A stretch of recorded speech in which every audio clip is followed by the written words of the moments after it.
ეხლა ნახეთ, აი ესეთი რამე მოამზადე და მოდი გავყვეთ ამას, იმიტომ რომ გავყვეთ ამ თხრობას, დრო და დრო გავაჩერებ და თქვენი შეკითხვებიც თუ იქნება, მაგრამ აი ეს კარგად დაინახავთ, ერთ-ერთი წამყვანი ფიგურა ამერიკის საგარეო პოლიტიკისა, თანამონაწილე, როგორ ხედავს იმ სიტუაციას, რომელსაც თქვენ და ექსპერტები აფასებენ და მაგალითად ანკორიჯის შეხვედრას თვლიან, რომ აუ, პუტინმა გაიმარჯვა.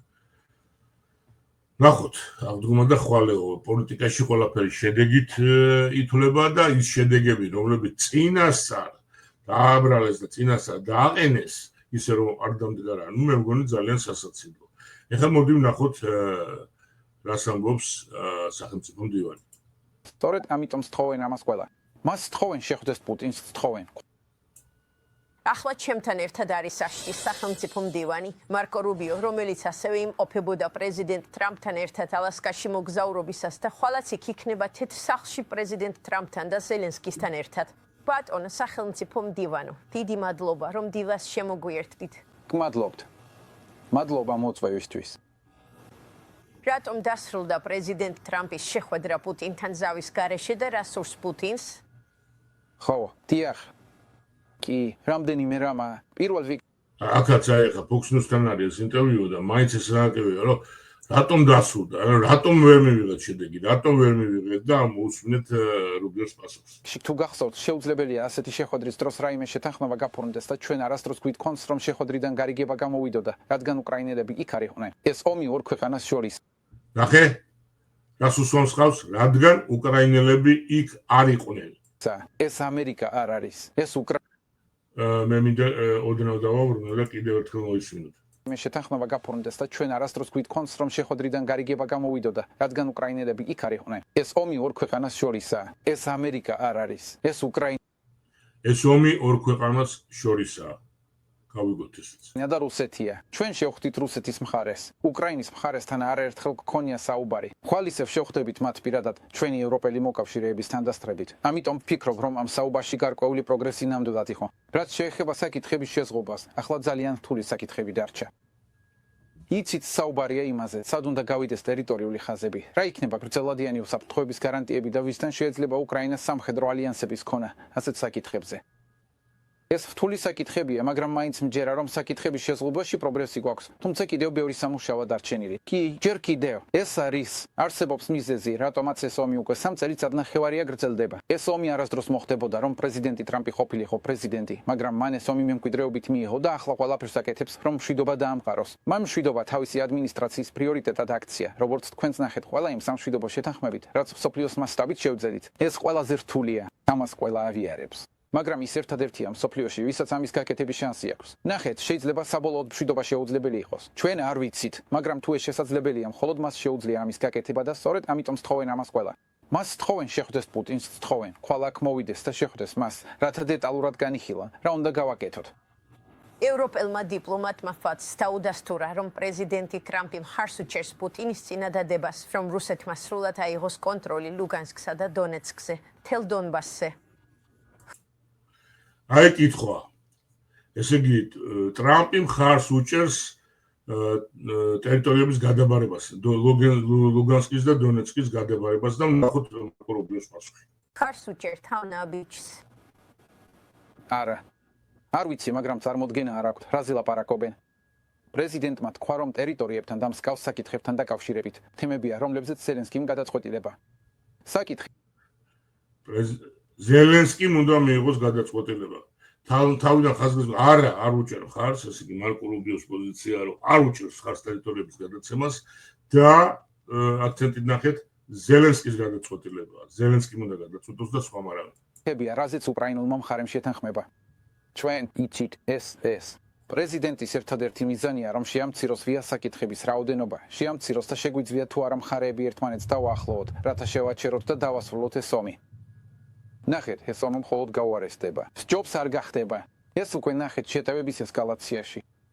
რუსეთის ეკონომიკა ახლა უკვე იცრულად ომის რეჟიმზეა გადასული. ისინი აწარმოებენ საბრძოლო მასალას, უკრაინელებიც ასევე აწარმოებენ. ორივე მხარე ძალიან ძლიერად ურტყამს ერთმანეთს და ომი მხოლოდ გაუარესდება. სჯობს არ გახდება. ამიტომ ის ყველაფერს აკეთებს, რაც შეუძლია რომ ეს ომი დასრულდეს. მაგრამ ადამიანები, რომლებიც იქ საუბრობენ იმაზე, რაზეც არაფერი იციან, ამ სულელური გაჟონებით და მსგავსი რაღაცებით, უბრალოდ უნდათ რომ მნიშვნელოვანი გამოჩნდნენ. ისინი სულელური გაჟონებით ადამიანებს უნდათ რომ მნიშვნელოვნები გამოჩნდნენ, ვითომ რაღაცა იციან და ვითომ რაღაცა დასკვნებს აკეთებენ. არიციან, რაზე ლაპარაკობენ. პრეზიდენტი ძალიან კაფიო იყო. ის რაც შეეხება იმას, რაზე დათანხმდება პუტინი, ანუ ზელენსკი, ეს მათი გადასაწყვეტია. რაზე დათანხმდება ზელენსკი, უკრაინელი ხალხის გადასაწყვეტია. თავად მოუწევთ გადაწყვიტონ, რაზე არიან მზადვარი თქვენ და საბოლოოდ რას მიიღებენ, ან რას მოითხოვენ. ორივე მხარეა ჩართული, მაგრამ აი რაც ზუსტად შემიძლია გითხრათ. შეუძლებელია შეთანხმება ორ მტრულ მხარეს შორის. თუ ორივე მხარე არ დათანხმდება რაღაცაზე უარის თმას და ორივე მხარე არ დათანხმდება რომ მეორე მხარეც რაღაცას მიიღებს. ხომ ასეა, თუ ერთ მხარეს ყველაფერი მიეცემა რაც უნდა, ეს მშვიდობის შეთანხმება არ არის. ამას კაპიტულაცია ჰქვია. ნახეთ, როგორ აშკარად ამბობს ეს მშვიდობა არ არის, ამას კაპიტულაცია ჰქვია. ანუ სრული გაცნობიერება ამისა, რომ თუ კი დათანხმდნენ და დაყვნენ პუტინს ყველაფერზე, რასაც იცხოვთ, ეს არის კაპიტულაცია, ეს არ არის მშვიდობა. და მე არ ფიქრობ, რომ ეს ომი მალე დასრულდება კაპიტულაციის საფუძველზე. ასე რომ, ეს ძალიან რთული საკითხია. გულისხმობ იმას, რომ ძალიან ძნელია ამ ორი მხარის ერთად მოყვანა. ჩვენ გარკვეულ პროგრესს მივახციეთ, გუჯერა ასია და ახლა ამ პროგრესს უნდა გავხვეთ. და საბოლოოდ ეს ყველაფერი უნდა მივიდეს იმ წერტილამდე, რომ სამი ლიდერის შეხვედრა შედგეს ზელენსკის, პუტინისა და პრეზიდენტ ტრამპის შორის, სადაც შეგვეძლება საბოლოო შეთანხმების მიღწევა. მაგრამ ჯერ ეს საკითხი უნდა დავაახლოვოთ, სანამ იმ ეტაპამდე მივალთ. ევროპას რა უნდა, ბატონო მდივნო? მოკლედ, ფიქრობ, რომ ევროპას საბოლოო გრძელვადიან პერსპექტივაში შეუძლია მნიშვნელოვანი როლი ითამაშოს იმ უსაფრთხოების გარანტიებში, რაზეც უკრაინა საუბრობს. ამ ხრივ მათ უნდა შეასრულონ მთავარი როლი. და ასევე ვფიქრობ, რომ ევროპელები ძალიან სასარგებლონი არიან, როცა ისინი ოთახში იმყოფებიან და ასე ვთქვათ, იდეებს აძლევენ იმაზე, რა სახის შეთანხმებები შეიძლება შედგეს და რა მოქნილობა შეიძლება გამოიჩინოს უკრაინულმა მხარემ. სწორია, მაგრამ აქ რაღაცა გარკვეული ირონიაც არის. თუ შეატყეთ, ევროპელები ძალიან სასარგებლოები არიან ოთახში, როცა ისინი იდეებს გვაძლევენ. ეს ჩემი აზრით ესეთი მსუბუქი ხაზგასმა იმისი, რომ მორჩით რა ლაპარაკს, საქმე გააკეთეთ. ასე რომ, ეს არის როლი, რომელიც მათ აქამდე ჰქონდათ. პრეზიდენტმა მათ აქ მოსვლა დაპატიჟა.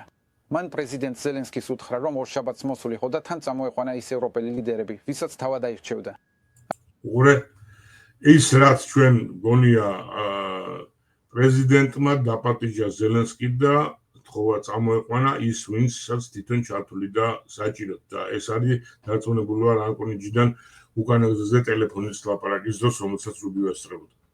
ასე რომ ხვალაც აქ იქნება რამდენიმე სახელმწიფოს მეთაური პრეზიდენტის მოწვევით, რათა ვნახოთ, შევძლებთ თუ არა ამ საკითხებზე პროგრესის მიღწევას.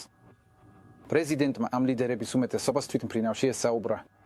ფიქრობ, ჩვენი დროით აგერიერი ბიძადასტურება ჩემი მოსაზრებით პრეზიდენტი ამ ლიდერების უმრავლესობას თვითმფრინავიდან ესაუბრა. ხამის 2 საათი იყო. ალბათ მათი დროით დილის 8 ან 9 საათი იქნებოდა, როცა ალასკადან ბრუნდებოდით.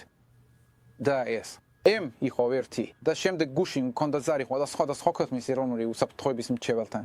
ასე რომ წინ გვაქვს სამუშაო დღის წესრიგი მომდევნო რამდენიმე დღეში და ამ საკითხებზე უკვე კარგი ხანია ვსაუბრობთ.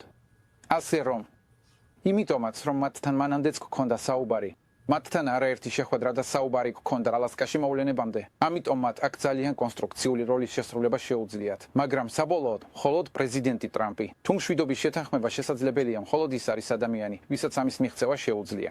ევროპა ისევ ყიდულობს რუსულ ნავთობს. აი, მომენტი რომელიც მე ძალიან მაგზიალებს. ევროპა ისევ ყიდულობს რუსულ ნავთობს. მაგალითად ავიღოთ მაკრონი, რომელიც გამოირჩევა ხისტი დამოკიდებულებით და აუ პუტინი ესეთი და პუტინი ესეთი და ეხა მოდი რა აი გულწრფელად მითხრათ რა ჯობია მაკრონმა პუტინზე არ ილაპარაკოს დედის თუ გინდა საკოც კიდეც მაგრამ არ იყიდოს მისგან ნავთობი და მილიარდობით დოლარი არ შევიდეს რუსეთის ბიუჯეტში იარაღის საქმად რომლითაც ხვთავენ უკვე როგორ ჯობია მე მგონი ჯობია რომ გააჩეროს ეს თვალთვაქცული საქციელი და აღარ იყიდოს ნავთობი. ნახოთ. თუ შეხედავთ ნავთობს, რომელიც ჩინეთში მიდის და იქ გადამუშავდება, მისი დიდი ნაწილი შემდეგ ისევ ევროპაში იყიდება. ევროპა ასევე კვლავ კიდულობს ბუნებრივ აირს. ახლა არიან ქვეყნები, რომლებიც ცდილობენ თავი დააღწიონ ამ დამოკიდებულებას, მაგრამ ევროპა ყიდულობს ჩინეთიდან ნავთობს, რომელიც ჩინეთი ფაქტიურად რეექსპორტს აკეთებს, ყიდულობს იაფად რუსეთისგან და ძვირად ყიდის, ამაზე უსამაზარს მოგებას ნახულობს, მაგრამ ის ფული მაინც შედის რუსეთში, რაც ხმარდება ომს და ევროპელების ფული მიდის ჩინეთში და რუსეთში. იცით, ევროპას კიდევ უფრო მეტი შეუძლია გააკეთოს საკუთარი სანქციების კუთხით. თუ ისინი ყოველთვის სანქციებზე საუბრობენ და მათაც აქვთ სანქციების პაკეტი, რომელიც მალე გამოვა, მაგრამ როგორც ჩანს, დამატებითი სანქციების პაკეტიც მალე უნდა გამოქვეყნდეს. ასე რომ, მაგრამ ჩვენთვის ვფიქრობ, ყველაზე მნიშვნელოვანი როლი, რომელიც ევროპას აქ შეუძლია შეასრულოს, არის კონსტრუქციული როლის თამაში იმ უსაფრთხოების გარანტიების შექმნაში, რომლებიც უკრაინას მისცემს პოტენციურ მოქნილობას, რომ შეძლოს შეთანხმების მიღწევა დანარჩენ საკითხებზე, რომლებიც ახლა დგას დღის წესრიგში. ანუ ხომ არ იქნებოდა ეს მნიშვნელოვანი ბერკეტი ევროპისთვის სანქციების დაწესება ან ევროპის დასჯეიმის გამო, რომ ისინი კვლავაც კიდულობენ ნავთობსა და გაზს რუსეთიდან. ეს საკითხი განიხილება? კი, პირდაპირ ევროპაზე არ ვიცი, რა თქმა უნდა, მაგრამ დიახ, მეორადი სანქციებსაც თავისი შედეგები აქვს. თუ მეორად სანქციებს დააწესებ ქვეყანაზე, ვთქვათ, რომ გადაწყვიტე რუსული ნავთობის ჩინეთში გაყიდვებზე ზემოქმედება, მაშინ ჩინეთი უბრალოდ ამ ნავთობს გაასუფთავებს. შემდეგ ეს ნავთობი იყიდება გლობალურ ბაზარზე და ვინც ამ ნავთობს კიდულობს, ან მეც გადაიხდის მისთვის, ან თუ ეს ნავთობი აღარ იქნება ალტერნატიული წყარო უნდა მოძებნოს. ასე რომ, როცა სენატის კანონ პროექტზე ვსაუბრობ, სადაც ჩინეთსა და ინდოეთს ასიანი ტარიფები იყო გათვალისწინებული, ჩვენ ნამდვილად მოვისმინეთ რამდენიმე ევროპული ქვეყნისგან, არა პრეს რელიზებში, არამედ პირადად გარკვეული შეშფოთება იმაზე, რას შეიძლება ნიშნავდეს ეს. მაგრამ იცით, არ მინდა ევროპელებთან ამაზე პინგ-პონგში ჩავერთო. ხურე როცა ჩვენ დავიწყეთ სენატში ამისი განხილვა, ევროპელებისგან წამოვიდა შეშფოთება. რომ რა გვეშველება, ესე იგი ჩინეთიდან და ინდოეთიდან ნავთობს ვეღარ ვიყიდით. ნახეთ, არაფრის დათმობა არ უნდათ, არანაირი დისკომფორტი არ უნდათ სინამდვილეში და როდესაც ლაპარაკია, ვთქვათ, რუსეთისადმი მაგრად დადგომაზე, მოდი რა მაგალითი აიღოს ვიღაცამ თავის თავს. დადგეს უფრო მაგრად, ვიდრე ამერიკა. არა, უფრო მაგრად, ვიდრე ამერიკა. მაგალითად ინდოეთის სანქციებს შეუერთდეს, მაგალითად რაღაცა სხვა აღარ იყიდოს ნავთობი იმ შეშფოთების მაგივრად რომ ვაიმე რა გვეშველება თუ ეს ნავთობი არ მოვა. სხვაგან იპოვეთ რა, ევროპა არა ხართ. იმას თავი დავანებოთ, თავიდან რაც ვთქვი, ჯარის და თვითმფრინავების და იარაღის მიწოდებაზე და გაგზავნაზე. აი ეს ყველაფერი ჩემი მოსაზრებები ყოლა რა მარკო რუბიოსგან გაგონილი, ეხლა რეალურად ესეა რა, მოდი შევთანხმდეთ, რომ არაფერს მოულოდნელს არ ამბობს. გონია, რომ ისინი ძალიან კონსტრუქციულ როლს შეასრულებენ ამ პროცესში და დაგვეხმარებიან სასურველ შედეგამდე მისვლაში, მაგრამ და პრეზიდენტიც მუდმივად აცნობებს მათ ყველაფერს. იცით, როგორც კი პუტინთან შეხვედრა დასრულდა, პრეზიდენტის პირველი ზარი ნატოს გენერალურ მდივანთან იყო, მარკ რუტესთან, რომელიც ხვალაც იქ იქნება. ჩვენ არაერთხელ გქონია მათთან კომუნიკაცია ამ პროცესთან დაკავშირებით. ამიტომ ვფიქრობ, პრეზიდენტმა საოცარი სამუშაო გასწია იმისთვის, რომ მხარეები ერთმანეთთან დაიკავშირებინა. ჯერ კიდევ ბევრი სამუშაოა დარჩენილი. იცით, როგორც პრეზიდენტი ამბობს, შეთანხმება არ იქნება. ეს მარტივი შეთანხმება არ არის. ეს ომი პრეზიდენტ ტრამპის დროს არ დაწყებულა. ეს არ არის, როგორც თქვენ ნახეთ, პრეს-კონფერენციაზე ალასკაში აღიარეს. სინამდვილეში ეს ომი არ მოხდებოდა, რომ პრეზიდენტი ტრამპი ყოფილიყო თეთრ სახლში. მას მემკვიდრეობით ერგო სამწლიანი ომი და ახლაც ცდილობს ეს ყველაფერი გაარკვიოს, რადგან თუ ეს შეთანხმება დაიშლება, სიტუაცია ბევრად უფრო გაუარესდება და კიდევ უფრო დიდხანს გაგრძელდება. იცით, ათასობით და ათასობით ადამიანი დაიღუპება და დაშავდება ამის შედეგად. კარგი, შეგიძლიათ სიცხადე ვადებთან დაკავშირებით. რას ფიქრობს დაში? ამჟამად ცეცხლის შეწყვეტა ძალაში არ არის. რა შედეგები მოჰყვება ამას? ვუყურებთ, გრძელდება მკვლელობები. არა, ნახეთ, რაღაც ეტაპზე უნდა მიიღონ გადაწყვეტილება. შესაძლებელია თუ არა მშვიდობის შეთანხმება. თუ რაღაც ეტაპზე ნათელი გახდება, რომ ორივე მხარე იმდენად დაშორებულია და ჩაკეტილია საკუთარ პოზიციებში, რომ მშვიდობის შეთანხმებასთან ახლოსაც არ ვართ, მაშინ პრეზიდენტს მოუწევს გადაწყვიტოს. კიდევ რამდენი დრო უნდა დავხარჯოთ ამაზე და რა ნაბიჯებს გადადგამს შემდეგ. მაგრამ მინდა ყველამ გაიგოს, თუ ხვალ, თუ დიდ პრეზიდენტი გაივიძებს და ითქვის, მე ვაცასებ ამ საშინელ ძლიერ სანქციებს რუსეთის წინააღმდეგ, ეს კარგია. ეს შეიძლება რამდენიმე საათით ხალხს თავი უკეთ აბრძნობინოს, მაგრამ აი რას ამბობთ რეალურად? თქვენ ამბობთ, რომ მოლაპარაკებები დასრულებულია. მომავლისთვის მომდევნო 1 წლის ნახევრის განმავლობაში მოლაპარაკებები აღარ იქნება, რადგან მსოფლიოში აღარავინ დარჩა, ვისაც შეუძლია მასთან საუბარი. პუტინი არ შეხვდება მაკრონს, არ შეხვდება დიდ ბრიტანეთს. ამ ლიდერებიდან არც ერთი ვერ შეძლებს მასთან მოლაპარაკებას. მხოლოდ ერთი ლიდერია მსოფლიოში, რომელსაც აქვს შანსი მხარეების დაახლოება. თუ რაიმე შანსი არსებობს, მხოლოდ ერთი ლიდერია მსოფლიოში, ვისაც ამის გაკეთება შეუძლია და ეს არის პრეზიდენტი ტრამპი. და თქვენ ამ როლს მაშინვე კარგავთ, როგორც კი მასზე დამატებით სანქციებს აწესებთ. სამწუხაროდ შეიძლება იმ წერტილამდე მივიდეთ, მაგრამ თუ ასე მოხდა, ეს ნიშნავს, რომ მშვიდობის მოლაპარაკებები აღარ იქნება შესაძლებელი და ეს ძალიან სამწუხარო იქნება. აქ აი ნახეთ როგორი ალტერნატივა დგას. მე თუ ვკითხავ, დროზე უნდა დადგეს ეგ მომენტი, იმიტომ სხვა გამოსავალი არ არის, მაგრამ როგორ უყურებენ თეთრი სახლიდან ამ სიტუაციას. ესე იგი, თუ გადადგეს ის რადიკალური ნაბიჯი, ფაქტიურად წვრიტავენ მოლაპარაკებას და გადადიან, ორი გზა არსებობს ომის დამთავრების. ან უნდა მოილაპარაკო და ან დანებზე, ან მოილაპარაკო, ან დაამარცხო მოწინააღმდეგე და აიძულო, ხო?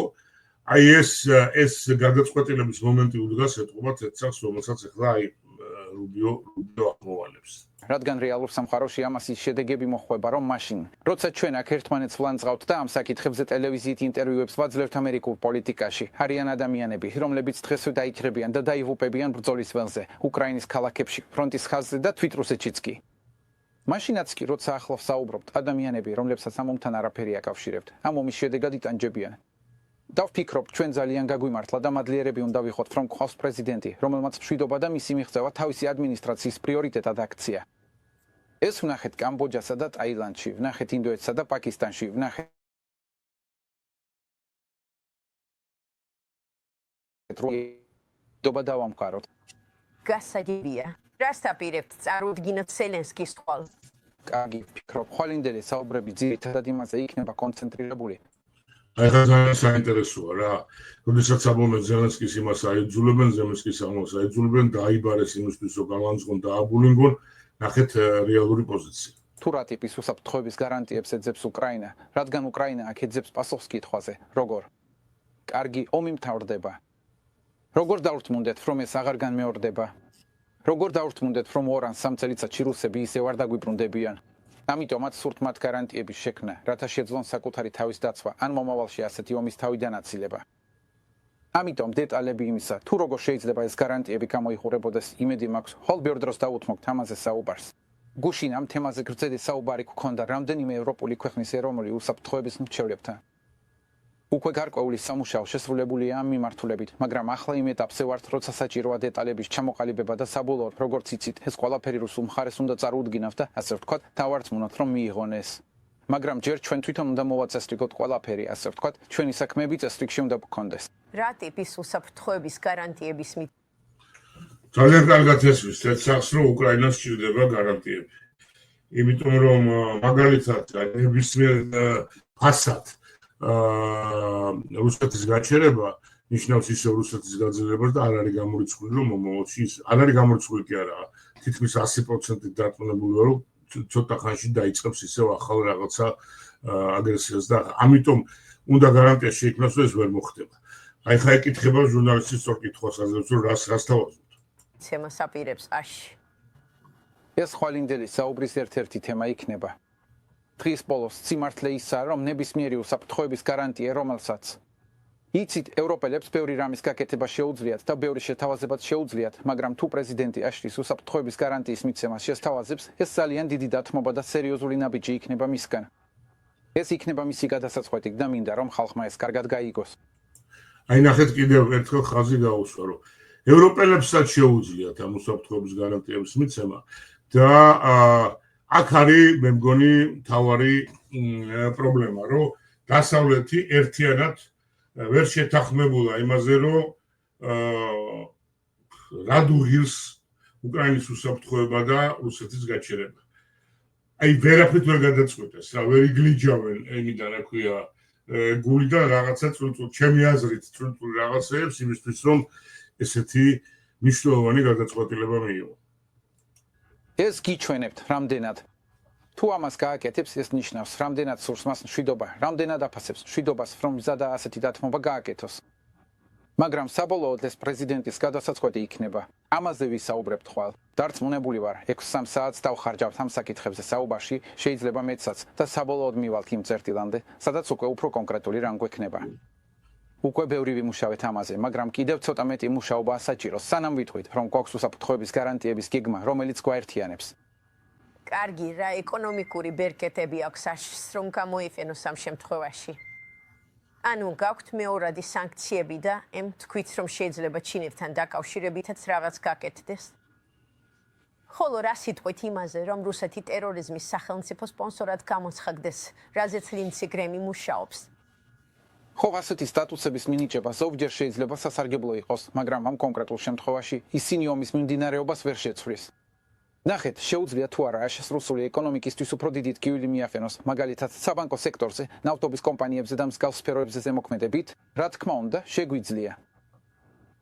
უნდა შეგვიძლია და სამწუხაროდ ეს ყოველთვის რჩება ერთ-ერთ ვარიანტად მაგრამ უბრალოდ გაითვალისწინეთ თუ იმ წერტილამდე მივალთ რომ ამას ვაკეთებთ შეიძლება ხალხს თავი უკეთ იგრძნოს და ეს გრძელვადიან პერსპექტივაში რუსეთსაც იქონიოს გავლენა მაგრამ მოკლევადიან პერიოდში ეს ნიშნავს რომ მოლაპარაკებები დასრულებულია და ამ ეტაპზე ფაქტობრივად კიდევ წელიწად ნახევარი ან 2 წელი ომის სიკვდილისა და განადგურების წინაშე ვდგავართ აი ეს ნიშნავს ამას სამწუხაროდ და მწუხარებით შეიძლება იმ წერტილამდე მივიდეთ რადგან მშვიდობა შეუძლებელია მაგრამ ჩვენ ვცდილობთ რომ ეს არ მოხდეს ჩვენ გვინდა რუსებს მივცეთ ყველა შესაძლო შანსი რომ დათანხმდნენ ისეთ რამეს რაზეც უკრაინა შეძლებს თანაცხოვრებას სწორედ ამას ვცდილობ და ვფიქრობ პრეზიდენტი იმსახურებს დიდ აღიარებას იმისთვის რომ ამის გაკეთება სურს სხვა არავის უცდია ამის გაკეთება ჯო ბაიდენს ეს არ შეეძლო იცით არც ერთ სხვა მსოფლიო ლიდერს არ შეეძლო ამის გაკეთება სინამდვილეში მას ამის გაკეთება არც კი ევალება ნახეთ უკრაინაში ომი დიდ ყურადღებას იპყრობს და არ ვამბობ რომ ეს უმნიშვნელო რამეა ეს ძალიან ტრაგიკული მოვლენაა რაც ახლა ხდება მაგრამ ამერიკაში ყოველდღიური ცხოვრება დიდ სილად უცვლელი დარჩება იქნება თუ არა უკრაინაში მშვიდობა ეს უბრალოდ ფაქტია ჩვენ ბევრი საკითხი გვაქვს რაზეც ვკონცენტრირდებით არა მხოლოდ შინ არამედ მთელ მსოფლიოში მაგრამ ის ფაქტი რომ პრეზიდენტმა ამდენი დრო დაუთმოვამს ორ ქვეყანას შორის სხვა კონტინენტზე გვიჩვენებს რამდენად აფასებს ის მშვიდობას და ჩვენ ძალიან მადლიერები უნდა ვიყოთ რომ გვყავს პრეზიდენტი რომელიც არის მშვიდობის პრეზიდენტი რომელიც აფასებს მშვიდობას და სურს თავისი თანამდებობის ძალა გამოიხენოს ომების დასრულებისა და ახალი ომების თავიდან აცილებისთვის მაგრამ განა აშშს პირდაპირ არ ეხება ეს იშვიათი მიწიერი მინერალების შეთანხმება რამდენად მნიშვნელოვანია ეს შეთანხმება და უკვე მოახდინა თუ არა პუტინმა გავლენა ამ შეთანხმებაზე რეგიონის დაბომბვით პირველ რიგში ეს შეთანხმება მნიშვნელოვანია მაგრამ მინდა ვთქვა რომ ეს არ არის შეერთებულ შტატებს იშვიათი მიწიერი მინერალების სხვა წყაროებიც აქვს მე ვფიქრობ რომ ეს შეთანხმება ძალიან მნიშვნელოვანია უკრაინისთვის მათი აღდგენისა და ხელახლა აშენების თვალსაზრისით და ამერიკელი პარტნიორების ყოლა ომის შემდგომ უკრაინაში დიდი სარგებელია უკრაინელებისთვის ცხადია ეს ჩვენთვისაც შესანიშნავი იქნებოდა მაგრამ არ ვფიქრობ რომ მხოლოდ ეს ამართლებს იმას რომ იცით ჩვენ ომის ძალისხმევას ვუჭერთ მხარს აქ ჩვენ გვინდა რომ აქ მშვიდობის ძალისხმევას დაუდგეთ გვერდში ჩვენ გვინდა რომ ომი დასრულდეს ასე რომ არ ვამბობ რომ ჩვენი ინტერესები უკრაინაში ნულოვანია რაც მინდა ვთქვა არის ის რომ ის დრო და ენერგია რაც ამ ადმინისტრაციამ დახარჯა უნდა შეადარონ სხვა საკითხებსაც რომლებიც მსოფლიოში გვაქვს და ასევე იმსახურებენ ჩვენს ყურადღებას და პრეზიდენტი ნამდვილად იმსახურებს დიდ აღიარებას იმისთვის რომ ამდენ დროსა და ენერგიას დებს ისეთ რამეში რომლის დასრულებაც ძალიან რთულია ეს ომი ძალიან რთულია დასასრულებლად რუსებს ძალიან გიცეც ჯერათ რომ უპირატესობა მათ მხარესაა რომ პროგრესს აღწევენ ისინი აუცილებლობით არ გრძნობენ ზეწოლას ხოლო უკრაინელებს ძალიან გიცეც ჯერათ რომ მათ ზიერიში მიიტანეს რომ მათ უსამართლოდ მოექცნენ და რომ ის რაც რუსებმა გააკეთეს შემზარავია და აუცილებლად უნდა შეჩერდეს ასე რომ ორივე მხარე საკმაოდ მყარადაა გამაგრებული თავის პოზიციებზე და იცით ჩვენ უკრაინაზე სანქციები არ გვაქვს დაწესებული ჩვენ სანქციები რუსეთზე გვაქვს დაწესებული ჩვენ იარაღს არ ვათვლით რუსეთს ჩვენ იარაღსა და დახმარებას უკრაინას ვათვლით ნახეთ რა კარგი რამე თქვა სანქციები დავაწესეთ რუსეთზე და იარაღს არ ვაწვით რუსეთს სანქციები არ აქვს უკრაინას და იარაღს ვაწვით უკრაინას ეს იმისთვის თქვა რომ გაუთავებელი მსჯელობა რო ვიხარეს ამერიკა და რაღაც ეჭვები შეაქვს და პუტინი სკოშია ტრამპი ნუ კარგით რა მართლა ამიტომ აშშ უკვე ბევრი გააკეთა ამ საკითხთან დაკავშირებით მაგრამ ეს პრეზიდენტი ცდილობს გაარკვიოს როგორ დაასრულოს ეს როგორ შეაჩეროს და მე ვფიქრობ რომ ეს საოცარია რომ გვყავს პრეზიდენტი რომელიც მზადაა გამოიყენოს შეერთებული შტატების ძალა და გავლენა აქ მთავარი მიზანი ომის მოგება კი არ არის მიზანი მისი დასრულებაა მაშ გააგრძელებთ თუ არა ზეწოლას რუსეთზე ყველა შესაძლო გზით რომ ის შეჩერდეს. რა იქნება შემდეგი ზეწოლის წერტილი? ხომ იცით, რომ მშვიდობის შეთანხმებისთვის ორივე მხარეს მოუწევს დათმობებზე წასვლა, ასე რომ ცხადია, რუსულ მხარესაც მოუწევს დათმობებზე წასვლა. იცით, ერთი მხარე ვერ მიიღებს ყველაფერს, რაც უნდა. თუ მოლაპარაკებისას ერთ მხარეს ყველაფერი მისლის, რაც უნდა, ეს მშვიდობის შეთანხმება კი არა, კაპიტულაციაა. ეს კაპიტულაციის პირობებია და არ მგონია, რომ რომელიმე მხარე ასე მალე დანებდეს. რეალობა ისაა, რომ მშვიდობის მისაღწევად უკრაინასაც მოუწევს ისეთი რაღაცების მიღება, რაც არ მოსწონს, და რუსეთსაც მოუწევს ისეთი რაღაცების მიღება, რაც არ მოსწონს. და ჩვენ უნდა შევძლოთ პრეზიდენტის გავლენის გამოყენება, რომ ორივე მხარე დავართმუნოთ. წავიდნენ ამ დათმობებზე. პუტინმა ახსენა ბირთვული შეთანხმების შესაძლებლობა შეერთებულ შტატებთან ამ პროცესის ფარგლებში. არა, საუბრები თითქმის მთლიანად შეიძლება ითქვას 99 იქ ეხებოდა მხოლოდ ომს როგორ დასრულდეს ის და რა არის რუსეთის პოზიცია. ადამიანებმა არ უნდა შეაფასონ პირისპირ შეხვედრის ღირებულება. მათ რამდენჯერმე ტელეფონით ისაუბრეს, თუმცა პირადად შეხვდნენ. ნამდვილად საშუალებას გაძლევთ უკეთ შეაფასოთ, თუ რამდენად მკაცრად უყურებს ერთი მხარე გარკვეულ საკითხებს. ჩვენ ათობით ჯერ შევხვდით უკრაინელებს. ეს ჩვენი პირველი შეხვედრა რუსულ მხარესთან პრეზიდენტ პუტინის დონეზე. და იცით, ცხადია, იცით, იმედი მაქვს, შემდეგ ჯერზე როცა შევხვდებით. ეს იმიტომ იქნება, რომ ზელენსკი იქნება ოთახში და ისინი მშვიდობის შეთანხმების საბოლოო სეშენს მივახლოვდებიან. ბატონო მდივანო, წარმატებებს გისურვებ ხვალ. დიდი მადლობა, რომ აქ იყავით. გმადლობთ.